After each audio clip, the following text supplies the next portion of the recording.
মোদিজি কি বলছেন? উনি বারবার বলছেন যে मैं গ্যারান্টি लेता हूं, আমি গ্যারান্টি দিচ্ছেন সব বিষয়ে। মোদিজি বারবার বলছেন যে জনজাতিদের উন্নয়ন অবশ্যই আমাদের করতে হবে। তার প্রকৃত উদাহরণ আমরা নিজেরাই দেখেছি যে ভারতের রাষ্ট্রপতি একজন মহিলা, যিনি জনজাতি গোষ্ঠীর একজন, উনার কারণে সেটা সম্ভব হয়েছে, আমরা সবাই জানি।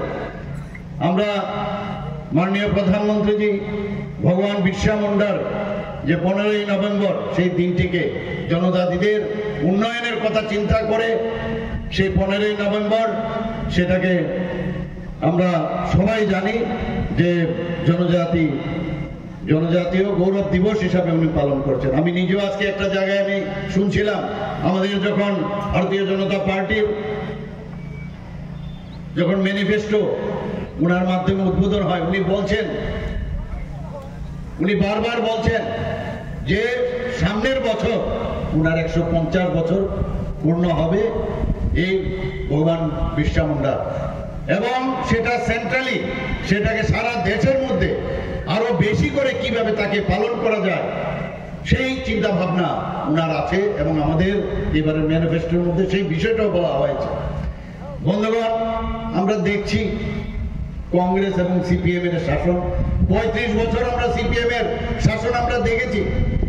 যারা জনজাতি গোষ্ঠীর যারা আছে তাদেরকে একটা ভোট বাক্সে পরিণত করেছিল। ওরা আমাদের 7টা বিধানসভা প্রথমেই শুরু করতো 20টার থেকে, 20টা ওরা কনফার্ম ছিল যে জনজাতি এরিয়ায় যে সংরক্ষিত আসন 20টা ওরা পাবে, কিন্তু কাজের বেলায় অষ্টরম্বা কিছুই করেনি। কিন্তু ভারতীয় জনতা পার্টি আইপিএফটি সরকার যখন আসলো, আপনারা নিজেই দেখেছেন যেভাবে মোদিজি বলেন, একমাত্র মোদিজি পারেন যে জনজাতিদের উন্নয়নের স্বার্থে সেই কাজটা করা, এবং সেইভাবেই কাজ করছে। এখানে বিস্তারিত আলোচনা হয়েছে ত্রিপুরার জনজাতিদের উন্নয়নের লক্ষ্যে কিভাবে আমাদের প্রধানমন্ত্রীজি কাজ করছে। প্রধানমন্ত্রীজি কিছুদিন আগে আপনারা দেখেছেন যে আস্তাবল মাঠে, যেটা বিবেকানন্দ ময়দান, সেখানে এসে কি বলেছেন যে আমি 10 বছরে আমি যা করেছি কিছুই করিনি। কি করেছেন উনি? বলে ট্রেলার খালি আমি দেখিয়েছি, আর পিকচার তো আমি বাকি ট্রেলার দেখিয়েছি। আমি যদি তৃতীয়বারের জন্য প্রধানমন্ত্রী হই, তারপরে বাকি পিকচার আপনাদের সামনে আমি রাখবো। কত বড় কথা! এবং কি বলছেন উনি গ্যারান্টির কথা বলছেন। আমরা সত্যি এক সময় অবাক লাগে, এই কমিউনিস্ট এবং কংগ্রেসের যাদের হাতে এখনো রক্তর দাগ এখনো শুকোয়নি, ওরা দুজন এখন হাত মিলিয়েছে। আমরা বিধানসভার 2023-এর ইলেকশনে আমরা দেখেছি, একজন আরেকজনকে আমরা দেখতাম আমাদের সময়ে খুন, সন্ত্রাস, নির্যাতন, নারী নির্যাতন থেকে বাদ নেই কিছু, অগ্নিসংযোগ। সেই জায়গা থেকে তখন 2018-তে মাননীয় প্রধানমন্ত্রীজি এই দুঃশাসন এবং কুশাসনের শাসন থেকে আমাদের মুক্তি দিল। তারপরে ডেভেলপমেন্ট, উন্নয়ন কাকে বলে সেটা আমরা দেখতে পেলাম। আমি নিশ্চিত যে আগামী দিন যেটা মাননীয় প্রধানমন্ত্রীজি বলছেন যে সবকা সাথ সবকা বিকাশ, বিশ্বাস আর প্রয়াস, সেই কাজটা হবে। উনারা এখন কি বলছেন? বলছেন যে না, এখন সময়ের কারণে আমরা একজনের হাতে আরেকজনের হাত মিলিয়েছি। লিড অফ দা আওয়ার, আগে বুর্জুয়া বলতো, সিপিএম কংগ্রেসকে বুর্জুয়া বলতো, বুর্জুয়াদের সাথে হাত মিলিয়েছে। আমার দুঃখ হয় এই কমিউনিস্টদের যিনি প্রধান, আমার ওনার প্রতি একটা আলাদা সম্মান ছিল, কিন্তু এখন কোথায় গেল? এই যে এদের ইন্ডিয়া জোট, ইন্ডিয়ার এত আর নেই, এখন ইন্ডি জোট হয়ে গেছে। এই ইন্ডি জোটের এখন বলছে যে না, আমরা এখন চিহ্ন কোথায় আমরা ভোট দেব এটা ইম্পর্টেন্ট না। এখন যেহেতু আগামী দিনে গণতন্ত্র থাকবে না, সংবিধান থাকবে না, এর জন্য আমরা একসাথে হয়েছি। বন্ধুগণ, সংবিধানের কথাই যদি আমরা বলি, আমাদের যিনি সংবিধানের প্রধান ছিলেন ডক্টর বি.আর. আম্বেদকর, উনি কোথাও বলেননি যে একই দেশে দুই বিধান, দুই প্রধান আর দুই নিশান থাকবে। তাহলে মাননীয় প্রধানমন্ত্রীজি 370 ধারা যখন বিলোপ করলো, তো উনি তো সংবিধান বাঁচিয়েছে, কোথায় সংবিধান নষ্ট হবে? এক জায়গায় বলা হয়েছে যদি ডক্টর বি.আর. আম্বেদকর এখন নিজেও ফিরে আসেন আর উনি যদি চান সংবিধান পরিবর্তন করবে, সেটাও সম্ভব না। সংবিধান কোন সময় পরিবর্তন করা যায় না। আমরা দেখেছি গণতন্ত্র ইমার্জেন্সির সময় আমরা কি দেখতাম, আমাদের শুধু না যারা বিরোধী দল করেছে তারা না, তাদের নিজেদের দলেরও বহু লোককে জেলের মধ্যে পুরে রেখেছিল। তখন কোথায় গেল গণতন্ত্র?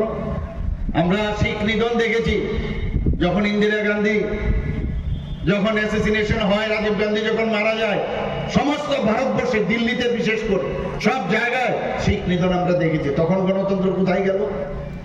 উনাদের সময় আমরা দেখতাম যখনই নির্বাচনের আগে, নির্বাচনের তো সন্ত্রাস, নির্বাচনের সময় সন্ত্রাস, নির্বাচনের পরে সন্ত্রাস। কোথায় গেল গণতন্ত্র?